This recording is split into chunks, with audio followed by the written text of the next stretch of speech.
Online के इस classes में आप सभी भैया बहनों का हार्दिक स्वागत है तथा नव वर्ष की एवं गणतंत्र दिवस की हार्दिक शुभकामना है कि आप सबका जीवन सुखमय एवं मंगलमय हो। आज हम आप सबको कवि कुलगुरु कालिदास की जो रचनाएं हैं, उनकी जो कृतियां हैं, उसके विषय में थोड़ा सा संकेत करेंगे। यहाँ पर कवि कुल गुरु कालिदास लिखा गया, जिसमें तत्पुरुष समास है, और कालिदास की जो कृतियां हैं, जो रचनाएं हैं, वो हम इस प्रकार से श्यामपट पर इंगित किए हैं। पहले आप देखेंगे रघुवंश है, इसके बाद कुमार संभव है।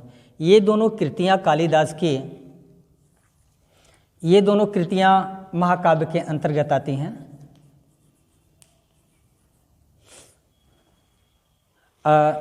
इसके बाद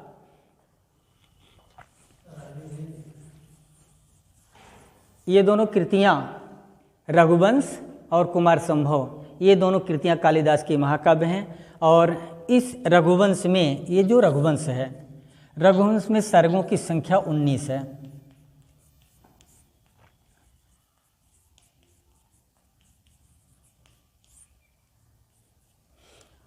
और यह कालिदास की सर्वश्रेष्ठ काव्य कृति है, महाकाव्य कृति है।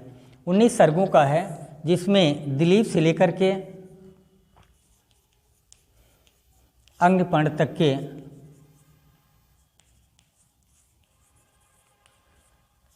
इक्ष्वाकुवंशी राजाओं का वर्णन है। और इसमें जो महत्वपूर्ण विषय दूसरा सर्ग है दिलीपस्य गो सेवा, जिसमें दिलीप नंदिनी की सेवा करते हैं, और सेवा करते हैं 21 दिन तक सेवा करते हैं। और 22वें दिन नंदिनी दिलीप की परीक्षा लेने के लिए एक पर्वत की गुफा में प्रवेश कर जाती है, और वह अपने ऊपर अपनी ही माया से एक सिंह के द्वारा आक्रमण दिखाती है। और आक्रमण दिखाने के बाद फिर राजा दिलीप की परीक्षा लेती है। राजा दिलीप उस परीक्षा में उत्तीर्ण हो जाते हैं, पास हो जाते हैं। इसके बाद फिर वह उनको पुत्र प्राप्ति का वरदान देती है। ये रघुवंश महाकाव्य हो गया। और कुमार संभव में स्वामी कार्तिकेय की कथा का वर्णन है, जिसमें 17 सर्ग हैं। स्वामी कार्तिकेय का जन्म, पार्वती शिव का विवाह और कार्तिकेय का जन्म, इस कथा का वर्णन है ये इसमें आपके कुमार संभव में। आइए फिर देखते हैं इनके नाटकों को।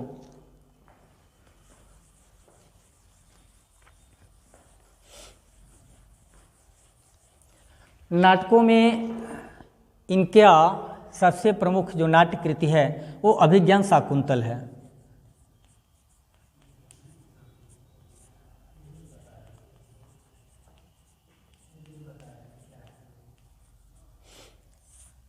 ये अभिज्ञान शाकुंतल है, और अभिज्ञान शाकुंतल में 7 अंक हैं। अंकों की संख्या 7 है, 7 अंक हैं, जिसमें सबसे अधिक महत्वपूर्ण चौथा सर्ग है।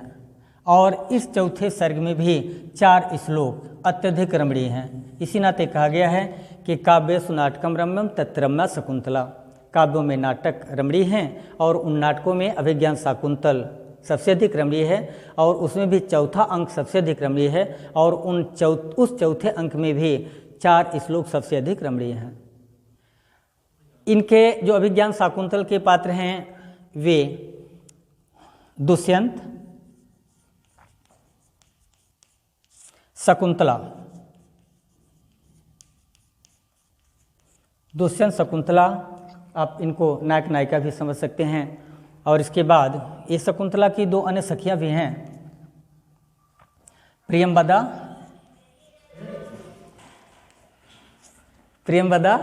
अनसुईया। ये इनकी सखियां हैं। और इसके बाद ये शकुंतला, चूंकि शकुंतला का नाम क्यों पड़ा, इस नाते कि शाकुंतल मीन्स होता है पक्षी, और ये शकुंतला को जन्म देने वाले हैं मेनका, मेनका और एक ऋषि हैं, उनका नाम विश्वामित्र है। विश्वामित्र और मेनका की यह शकुंतला संतान है और पैदा होने के बाद ये दोनों इनको छोड़ देते हैं। इनका पालन पोषण पक्षियों के माध्यम से होता है। पक्षियों का मतलब शाकुंतल, इस नाते इनका नाम पड़ गया, इसी के नाते शकुंतला पड़ा। जी, राम के विश्वामित्र जो राम के गुरु थे वही। तो इसके बाद ऋषि कण्व जो हैं, कण्व, इनको काश्यप ऋषि भी कहते हैं। ये काश्यप ऋषि हैं जो कि इनको शकुंतला का पालन पोषण करते हैं। पालन पोषण करने के बाद ये वे शकुंतला बड़ी हो जाती हैं, सयानी हो जाती हैं। तो एक दिन राजा दुष्यंत एक मृग का पीछा करते करते कण्व ऋषि के आश्रम में पहुंच जाते हैं। और जब आश्रम में पहुंचते हैं तो वहाँ पर 3 सखियों को पुष्प चयन करते हुए, पुष्प तोड़ते हुए देखा। और देखने के बाद एक अलौकिक सौंदर्यशाली उन्होंने शकुंतला को देखा, जिसका सौंदर्य अद्भुत था, अलौकिक था। और इस सौंदर्य को देख करके ये राजा दुष्यंत शकुंतला पर आकर्षित हो जाते हैं। और आकर्षित होने के बाद उनके मन में एक प्रश्न आया, एक विचार आया कि यह शकुंतला जो है यह ऋषि कन्या है। कौन सी कन्या है? ऋषि कन्या। और ऋषि कन्या होने के नाते हम क्षत्रिय हैं, क्षत्रिय होने के नाते ऋषि कन्या से विवाह नहीं कर सकते हैं। इसलिए अपने मन की बात अपने मन में लिए रहे। इसके बाद किसी से पता करते हैं, पूछते हैं, जानकारी लेते हैं कि आखिर में शकुंतला है कौन। तो उनको पता चलता है कि शकुंतला मेनका और विश्वामित्र की पुत्री है। तो विश्वामित्र चूँकि क्षत्रिय थे, बाद में ब्राह्मणत्व को प्राप्त करते हैं तपस्या के माध्यम से। तो अब इनका मार्ग, दुष्यंत का मार्ग साफ हो जाता है कि चलिए विश्वामित्र चूँकि क्षत्रिय हैं और क्षत्रिय की पुत्री होने के नाते हम इनके साथ विवाह कर सकते हैं। तो शकुंतला और दुष्यंत ये दोनों मिलेंगे कैसे आपस में? पहले तो मिलने ही जाएंगे, पहले तो मिलेंगे नहीं। इसके बाद दुष्यंत जिस प्रकार से शकुंतला पर आकर्षित हो जाते हैं, उसी प्रकार से शकुंतला भी दुष्यंत पर आकर्षित हो जाती हैं। और शकुंतला की तबीयत खराब हो जाती है। उनको कुछ उसी चिंता में, उसी सोच में, उसी दुष्यंत को पाने के लिए उनको बुखार हो जाता है। हाँ, और सखियाँ प्रियंवदा, अनसुईया ये दोनों इनकी सेवा में लगी हुई हैं, इनकी सेवा में लगी हुई हैं। और चूँकि ये जो प्रियंवदा थी ये बड़ी ही हंसलोक स्वभाव की थी, हंसमुख स्वभाव की थी। और इसने कहा कि मैं तुम्हारी बीमारी का कारण जानता हूँ, तुमको किसी प्रकार का बुखार नहीं है, तुम्हारे बुखार का कारण है दुष्यंत। इसलिए तुम एक चिट्ठी लिखोगी और मैं उनको दे दूंगा और तुम्हारी स्थिति को बता दूंगा। ये सब बातें दुष्यंत वृक्ष की आड़ में रह करके सुन रहे थे। और सुनने के बाद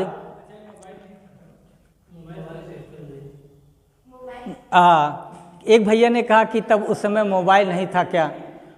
बहुत समय पहले की बात है, उस समय मोबाइल तो सपने में भी नहीं था, तो कहाँ से मोबाइल आएगा?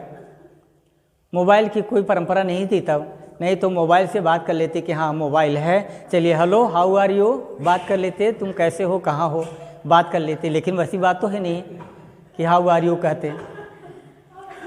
तो मोबाइल की परंपरा नहीं थी, इस नाते पत्र लिखने के पहले ही इसके बाद फिर दुष्यंत और शकुंतला का मिलन हो जाता है। एक दिन मिलन के लिए जा ही रहे थे, तब तक एक बाधा पड़ गया। और वो बाधा था जो आश्रम की अध्यक्षा थी, वो शकुंतला का समाचार जानने के लिए आ जाती है।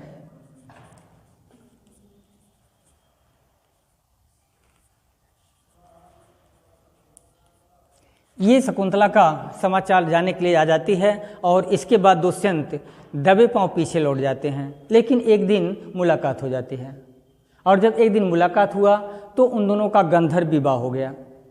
क्या हो गया? गंधर्व विवाह। गंधर्व विवाह थोड़ा सा बता देंगे, बहुत ज़्यादा नहीं बताएंगे। तो उन दोनों का गंधर्व विवाह हो जाता है। गंधर्व विवाह का मतलब अब उसको हम कैसे बताएं, मतलब वो गंधर्व विवाह हो गया, हाँ गंधर्व विवाह हो गया, गंधर्व विवाह हो गया। अब गंधर्व विवाह का मतलब अभी क्लियर हो जाएगा, अभी स्पष्ट हो जाएगा कि गंधर्व विवाह क्या है।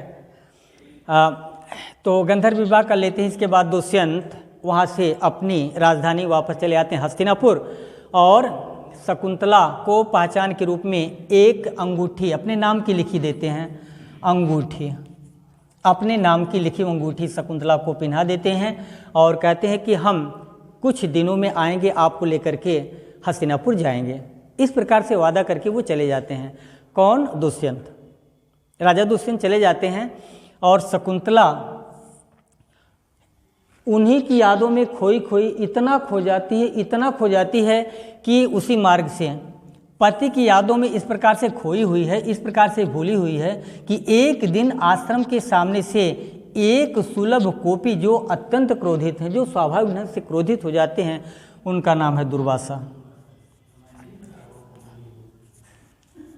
और दुर्वासा के आसपास के ही हमारे यहाँ एक जेपी सर हैं, वो दुर्वासा के आसपास के ही रहने वाले हैं और वो उन्हीं के सन्निकट के आश्रम के पास ये दुर्वासा ऋषि रहते थे। और एक दिन वो इसलिए उसी मार्ग से वो जा रहे थे, और जब उस मार्ग से जा रहे थे तो आश्रम के सामने से जब वे निकले तो वो जो शकुंतला है, शकुंतला उनके प्रेम में, उनके स्नेह में इस प्रकार से खोई हुई थी कि उन्होंने दुर्वासा के आगमन को ही नहीं जान पाया कि यहाँ से कोई आया। जैसे जेपी सर हैं और हाँ, तो जैसे एक वैज्ञानिक था, उसको एक फोड़ा हुआ तो डॉक्टर ने कहा कि फोड़ा का ऑपरेशन करना है, और जो वैज्ञानिक था, जो विद्वान था, वो फोड़ा से बहुत डरता था। उसने कहा ऑपरेशन कराएंगे नहीं। तो उसने कहा कि जब तक तुम ऑपरेशन नहीं कराओगे तो बहुत ही खतरनाक हो जाएगा और ऑपरेशन करना होगा। तो उस वैज्ञानिक ने कहा, उस गणितज्ञ ने कहा कि आप हमको एक ऐसा सवाल दीजिए, ऐसा कठिन टॉपिक दीजिए जिसको कि हम उतने समय तक हल करें जितने समय तक आपका ऑपरेशन चलेगा। वो एक सवाल दिया 3 घंटे का, 3 घंटे तक ऑपरेशन हुआ। उस डॉक्टर ने ऑपरेशन किया, लेकिन उस वैज्ञानिक को, उस गणितज्ञ को पता ही नहीं चला कि मेरा ऑपरेशन हुआ। उसी प्रकार से ये शकुंतला इस प्रकार से खोई हुई थी कि दुर्वासा के आगमन को जान पाई नहीं। दुर्वासा के आगमन को नहीं जान पाई, वो समझ ही नहीं पाई कि कौन आया है। दुर्वासा ऋषि प्रवेश कर जाते हैं, आगे से निकलते हैं, और जब शकुंतला ने उनको प्रणाम नहीं किया, उनका अभिवादन नहीं किया, वो पुनः वापस आ जाते हैं और एक श्लोक के माध्यम से श्राप देते हैं कि आ अतिथ परिभामनी, हे अतिथ का तिरस्कार करने वाले, जिस प्रकार से तुम मुझ जैसे अतिथ का अपमान किया है और मेरे आने पर तुम उठकर खड़ी नहीं हुई, और जिसकी यादों में तुम खोई है, उसी प्रकार से तुमको भूल जाएगा। जिस प्रकार से एक प्रमादी व्यक्ति, शराब को पीने वाला व्यक्ति, प्रमादी व्यक्ति अपने पहले कही गई बात को भूल जाता है कि हमने पहले क्या कहा था, उसी प्रकार से तुमको भूल जाएगा। शकुंतला को श्राप दे करके दुर्वासा ऋषि आगे बढ़ जाते हैं, और उस समय उसकी दोनों सखियां, मेन ये अनसुईया और प्रियंवदा, ये दोनों उस समय फूल चुन रही थी, और दोनों ने ही जब दुर्वासा ऋषि की बात को सुना, इन लोगों ने कहा कि किसी अतिथि ने लगता कि शकुंतला को श्राप दे दिया है। तो प्रियंवदा दौड़ करके जाती है और दुर्वासा ऋषि के चरणों को पकड़ लेती है कि महर्षि, ये आपकी प्रथम पुत्री, ये पुत्री आपकी पुत्री है, और ये आपकी पुत्री का प्रथम अपराध, इसको क्षमा कर दीजिए। उन्होंने कहा कि श्राप तो वापस नहीं होगा, लेकिन अगर पहचान के लिए इसको राजा ने कुछ दिया होगा तो उसी से शकुंतला श्राप मुक्त हो जाती है। इस बात को सुनकर के दोनों सखियां आश्वस्त हो जाती हैं कि चलिए, राजा दुष्यंत ने जाते समय पहचान की अंगूठी दिया था अपने नाम की लिखी हुई, और इस अंगूठी के माध्यम से शकुंतला श्राप मुक्त हो जाएगी। तो नाटक का नाम अभिज्ञान शाकुंतल। अभिज्ञान का मतलब होता पहचान, अभिज्ञान का मतलब होता है पहचान। तो वो पहचान के रूप में वो अंगूठी थी, वो राजा के नाम की लिखी हुई थी और इसीलिए वो अंगूठी के नाते ये सब निश्चिंत हो जाती हैं। लेकिन इस बात को कि दुर्वासा ने तुमको श्राप दिया है, इस बात को बताती नहीं, क्योंकि शकुंतला कोमल हृदय की है। अगर शकुंतला से बता देंगे कि दुर्वासा ने तुमको श्राप दिया है, वो श्राप के पहले ही मर जाएगी, इसलिए उसको बताते नहीं। इसके बाद जैसा कि अभी कुछ भैया बहनों ने कहा कि आपने गंधर्व विवाह की चर्चा की थी, तो क्या है गंधर्व विवाह? गंधर्व विवाह का मतलब अब यहीं पर आप समझ जाएंगे कि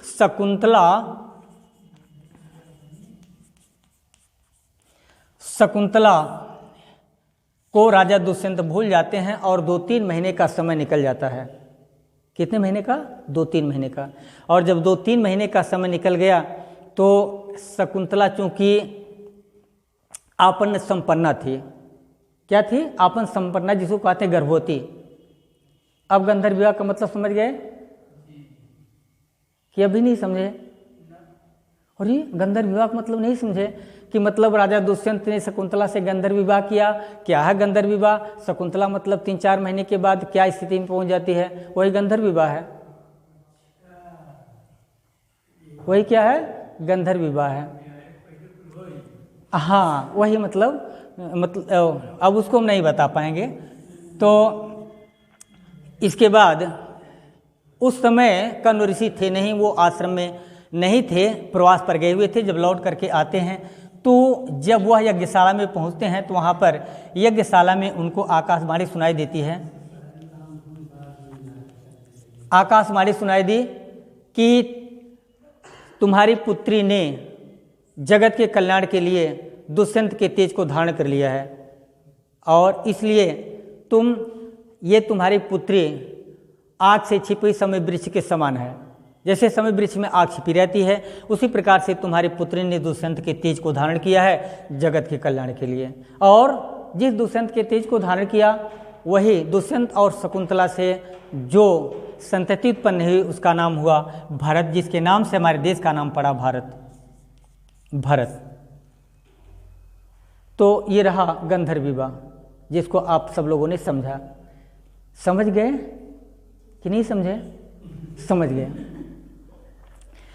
तो अब अभिज्ञान शाकुंतल में देखिए, ये हमने आपको बहुत से पात्रों को बता दिया है। एक पात्र है जिसका नाम है माधव्य। क्या नाम है? माधव्य। माधव्य जो हैं ये विदूषक हैं। ये क्या है? विदूषक। विदूषक का मतलब जिसको हम लोग आजकल की भाषा में जोकर कहते हैं।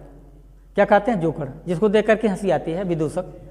तो ये विदूषक हैं और विदूषक राजा का हमेशा साथ देते हैं और उनके साथ हमेशा रहते हैं, उनके सुख दुख में सहभागिता निभाते हैं। उनका नाम है माधव्य।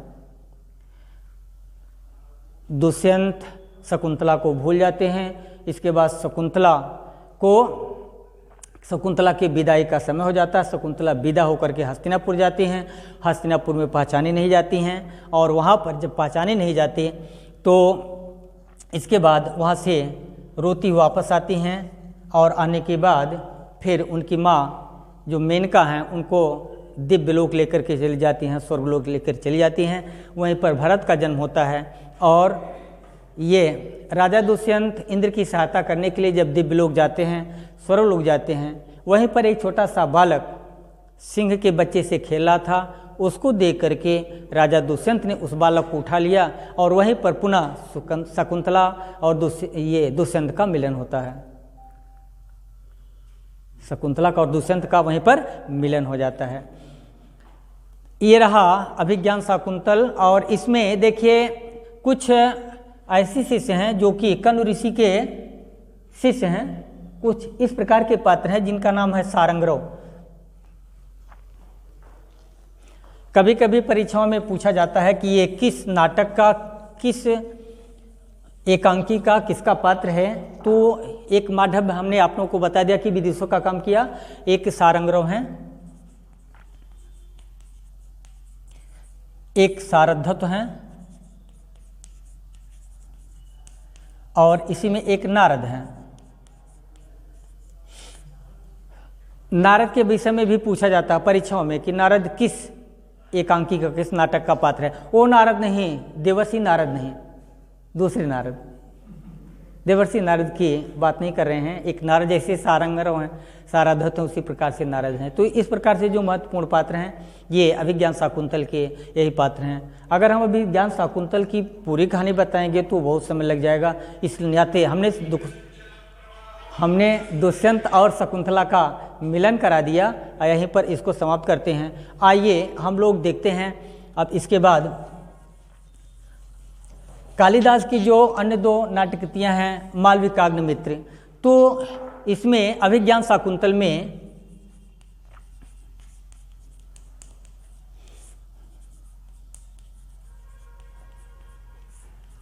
इसमें अंकों की संख्या 7 हमने आपको बता दिया था, अंकों की संख्या 7 और श्लोकों की संख्या 190 है।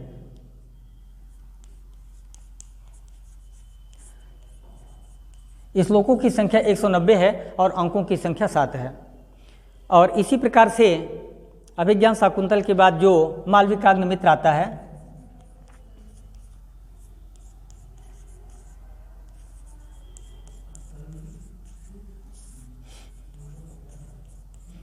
इसमें 5 अंक हैं और श्लोकों की संख्या है 96।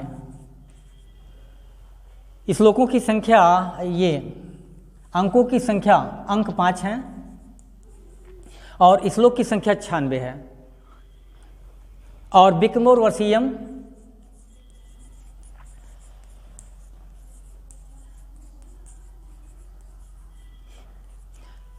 तो मालविकाग्निमित्र में मालविका और अग्निमित्र के प्रेम की कथा का वर्णन है 5 अंकों में, मालविका और अग्निमित्र। इसी प्रकार से जो विक्रमोर्वशीयम है ये भी विक्रम और उर्वशी के प्रेम की कथा का वर्णन है और इसमें भी 5 अंक हैं और श्लोकों की संख्या 165। इसमें श्लोकों की संख्या 165 है। विक्रमोर्वशीयम में 5 अंक का है, श्लोकों की संख्या 165 है। तो आपने कालिदास की 5 रचनाओं के बारे में थोड़ी सी जानकारी प्राप्त की। एक तो पहले आपने रघुवंश को देखा, इसके बाद फिर आपने देखा कुमार संभव को जिसमें 17 अंक हैं कुमार संभव में, और फिर आपने इनके नाटकों को देखा, पहले अभिज्ञान शाकुंतल को जिसमें 190 श्लोक है और अंकों की संख्या 7 है, मालविकाग्निमित्र नाटक अंकों की संख्या 5 और श्लोक की संख्या 96, विक्रमोर्वशीयम 5 अंक, श्लोक की संख्या 165। इसके बाद हम चलते हैं थोड़ा सा मेघदूत की तरफ, जो उनका खंड काव्य है। कालिदास के खंड काव्य की तरफ चलते हैं। मैंने आपको बताया कि कालिदास के 2 महाकाव्य हैं, 3 नाट्यकृतियाँ हैं और 2 खंड काव्य हैं, 2 खंड काव्य हैं, जिसमें से कि एक है मेघदूत। मेघदूत के विषय में थोड़ा सा बताएंगे। किसके विषय में? मेघदूत के विषय में। मेघदूत के विषय में थोड़ा सा बताएंगे। ये मेघदूत जो है ये पूर्व मेघ और उत्तर मेघ,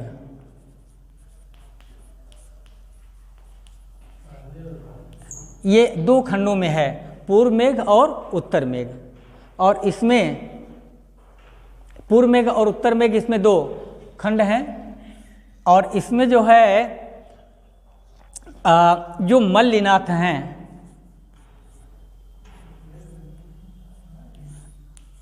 मल्लिनाथ ने इसमें मेघदूत में श्लोकों की संख्या 121 निर्धारित किया है। कितना निर्धारित किया? 121। लेकिन इन्होंने 6 श्लोकों को प्रक्षिप्त मान लिया है, मतलब जैसे दोहरा देना, तो प्रक्षिप्त मान दिए हैं, इसलिए श्लोकों की संख्या हो गई 115। 121 में से 6 घटा देंगे तो 115 होगा और ये 115 मेघदूत के प्रमाणित हैं।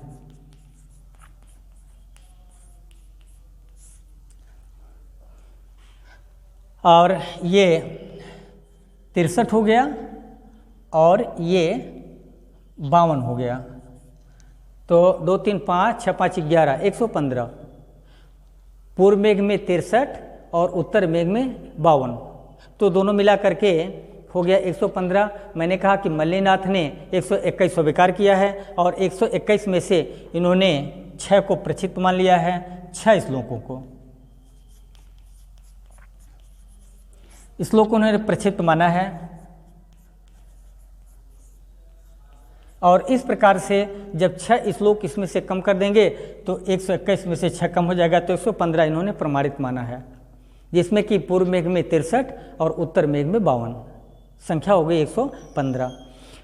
ये मेघदूत की जो इतना अधिक ये ख्याति प्राप्त है कि इसका 20 भाषाओं में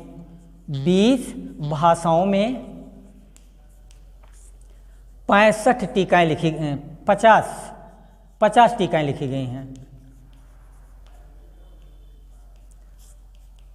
20 भाषाओं में 50 टीकाएँ लिखी गई हैं। ये इतना अधिक मेघदूत प्रिय खंड काव्य है। और मेघदूत जो है ये खंड काव्य है, इसको आप गीतिका भी कह सकते हैं। खंड काव्य, इसका दूसरा नाम आप गीतिका भी कह सकते हैं। कभी कभी इस प्रकार से भी प्रश्न आ जाता है कि मेघदूत खंड काव्य है या गीति काव्य है, ऐसे भी प्रश्न आ जाते हैं। हाँ, तो दोनों है, क्योंकि पहले जो इस प्रकार की जो कृतियाँ होती थी उनको गीति काव्य कहते थे, लेकिन आज के इस समय के परिवेश में आपका जो गीति काव्य उसको खंड काव्य कहा जाता है। मेघदूत के बारे में थोड़ा सा बताएंगे। मेघदूत का जो नायक है वो एक यक्ष है।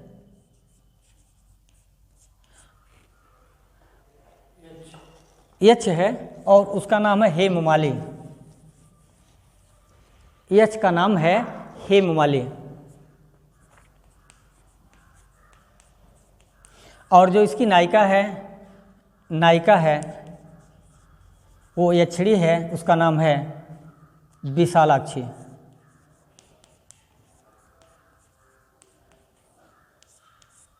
विशालाक्षी का मतलब जिसकी आंखें बड़ी बड़ी हैं, जिसकी आंखें बड़ी बड़ी हैं, इस नाते उसका नाम विशालाक्षी पड़ गया।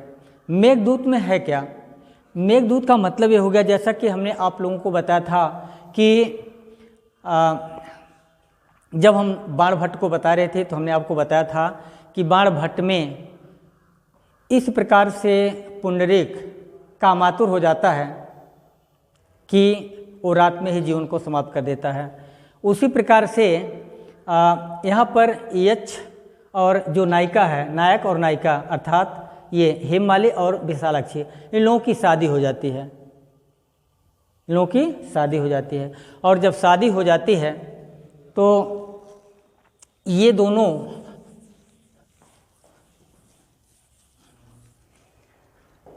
शादी होने के बाद ये सभी, अच्छा, ये जो हेममाली हैं इनका प्रतिदिन का कार्य था कि यक्ष कुबेर, जो यक्षों के देवता हैं, जो स्वामी, उनका नाम कुबेर है, जो धनपति भी कहते हैं कुबेर के यहाँ या प्रतिदिन हेममाली 100 कमल के पुष्प लेकर के जाते थे उनकी पूजा के लिए। वो भगवान शिव की पूजा करते थे।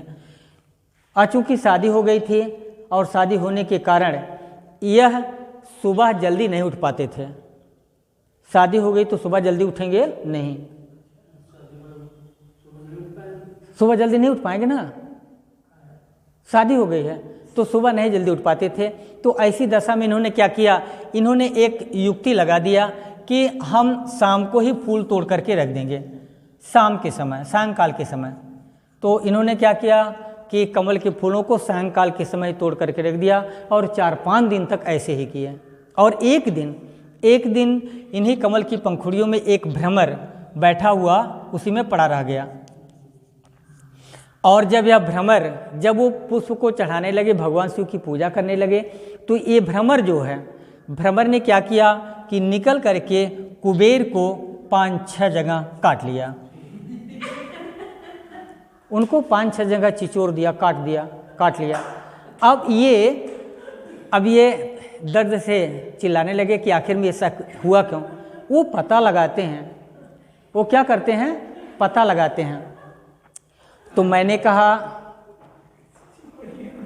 कहा कि ये जब यक्ष की शादी हो जाती है जब यक्ष की शादी हो जाती है तो शादी होने के बाद मैंने कहा कि सुबह उठने में समस्या हुई, इस नाते उसने क्या किया कि रात को ही फूल तोड़ करके रख लिया, और जब रात को फूल तोड़ करके रख लिया एक भ्रमर उसी में बंद रह गया, पड़ा रह गया, और सुबह के समय उठ करके जब वो पुष्प को चढ़ाते हैं उसी समय कुबेर को काट लिया, उसी समय कुबेर को काट लिया। 5-6 जगह काटा। कितने जगह काट लिया? 5-6 जगह काट लिया। हाँ, ये दर्द से चीख पड़े। कुबेर की क्या गलती थी? कुबेर की कोई गलती नहीं थी, लेकिन जब उसी में वो बंद था, रात को वो परेशान था, और जब सुबह उसको जो छेड़ देगा उसी को न काटेगा, तो कौन छेड़ा? कुबेर ने छेड़ा ना। तो जब कुबेर ने छेड़ा तो कुबेर को काटा। पता लगवाते हैं कि आखिर में ऐसा हुआ क्यों। तो पता चल जाता है कि यह जो यक्ष था, जो हिमालय था, वो सुबह वो अर्ली शादी होने के कारण, शीघ्र शादी होने के कारण उसको सुबह उठने में परेशानी होती थी, सुबह उठने में परेशानी होती थी, इसलिए वो रात में ही पुष्प ला करके रख दिया था, और इसी नाते भ्रमर ने काटा है। अब ये कुबेर ने क्या किया कि हेममाली को, यक्ष को श्राप दे दिया। हेममाली को श्राप दे दिया कि तुम पत्नी के नाते ही तुमने ऐसा किया है। किसके नाते? पत्नी के नाते, क्योंकि तुमको सुबह उठने में दिक्कत होती थी, इस नाते तुमने शाम को ही फूल तोड़ करके रख दिया, इस नाते तुमको हम श्राप देते हैं। क्या करते हैं? श्राप, कि तुम 1 साल तक पत्नी से मिलोगे नहीं। हाँ, 1 साल तक, 1 साल तक पत्नी से, 1 वर्ष तक पत्नी से मिलोगे नहीं, 1 वर्ष तक पत्नी से मिलोगे नहीं, ऐसा श्राप उन्होंने दे दिया। तो ये अलकापुरी से रामगिरी चले जाते हैं। अलका नगरी से चले जाते हैं, अलका नगरी से रामनगर की पर्वत पर चले जाते हैं, और वहाँ पर जब 8 महीना तो किसी प्रकार से काटे। कितने? 8 महीना किसी प्रकार से काटे, लेकिन जब वर्षा का प्रथम दिन आ गया, वर्षा का प्रथम दिन, और जब वर्षा का प्रथम दिन आ गया तो वर्षा आने के बाद जो मतलब संयोगी जन होते हैं, जो पति पत्नी होते हैं, ये सभी परेशान हो जाते हैं एक दूसरे से मिलन के लिए।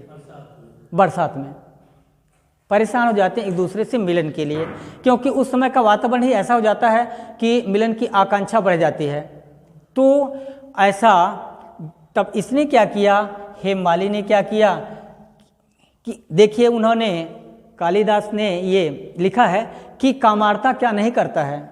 जो कामी व्यक्ति है उसको कुछ जड़ चेतन कुछ दिखाई देता नहीं, इसलिए उसने क्या किया कि मेघदूत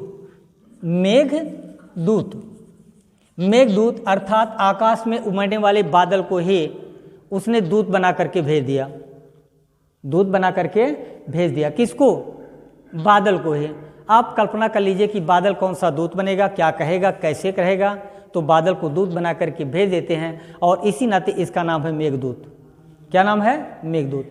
तो इस प्रकार से फिर लास्ट में यह इस बादल को अलका नगरी का मार्ग बतलाता है, अपनी पत्नी के विषय में बताता है, वो कैसी है, उसकी आंखें कैसी, उसका सौंदर्य कैसा है, इस सारी बातों को बता करके बादल को ही अपनी पत्नी के पास भेज देता है। और जब 1 वर्ष का समय पूरा हो जाता है, फिर दोनों का मिलन हो जाता है।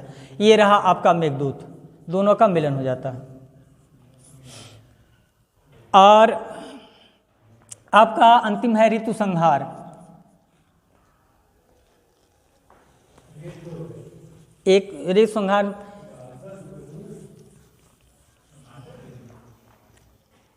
ऋतु संहार है।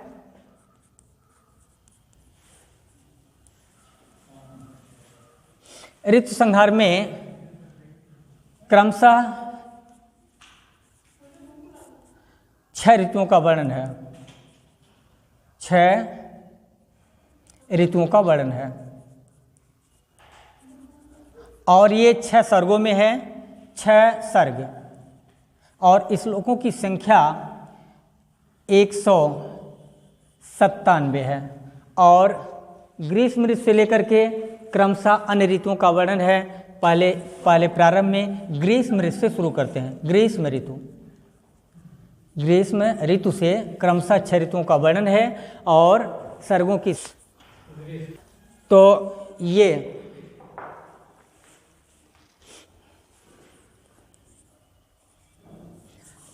इसको जान दीजिए। मैंने कहा कि ग्रीष्म ऋतु से शुरू होकर के और क्रमशः 6 ऋतुओं का वर्णन है। श्लोकों की संख्या है 197 और सर्गों की संख्या है 106। यहीं पर कालिदास की रचनाएं समाप्त हो जाती हैं और इसके बाद हम आगे अगले वीडियो में आपको बताएंगे।